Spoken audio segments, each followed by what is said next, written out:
Hey Grasshoppers, right now we're going to break down the final exchange that happened with Alistair Overeem and Francis Ngannou. Coach Louie. So, a couple of things that Alistair could have done better, I thought, was one, have the hands up when you're slipping, dipping, and rolling.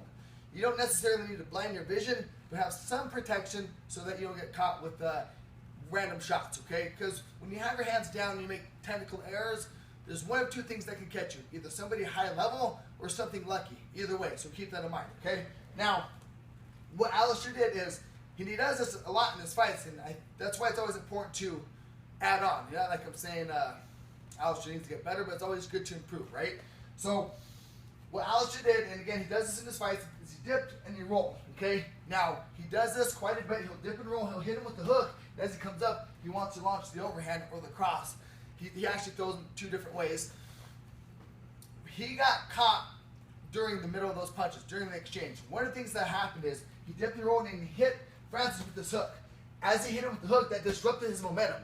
And Francis kept really good composure and waited for a half second. And as he hit him here, Alistair continued to go. And now here's where the error is. One, he's too wide and he wasn't looking and being not as protected as I thought he should have been. He's got his hips outside of his shoulders. When you're slipping, dipping, and rolling, you want to keep your shoulders inside of your hips, so that way you can keep a good athletic stance. So he slipped, dipped, threw the hook here. That stopped his momentum, and he continued to move a little bit here, and that's where Francis caught him with the uppercut, and that set him out. Okay. So again, Alistair, I felt he should have kept a more narrow stance. The more narrow your stance is, the easier it is to move. Okay. The wider it is, the longer you're stuck for. But this is where you get power from as well. So there is a cost and benefit there. Just depends on what you want to do on your skill set and according to the game plan of your opponent, okay? So again, Alistair dipped, rolled, hit him with the hook, stopped his momentum, continued to roll here a little bit, got outside of his hips and got caught.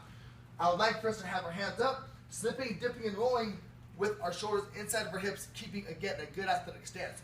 So let's break this down a little bit more and talk about how you should properly slip and make that an actual drill. So I'm going to face the camera actually. When you slip, let's talk about straight punches.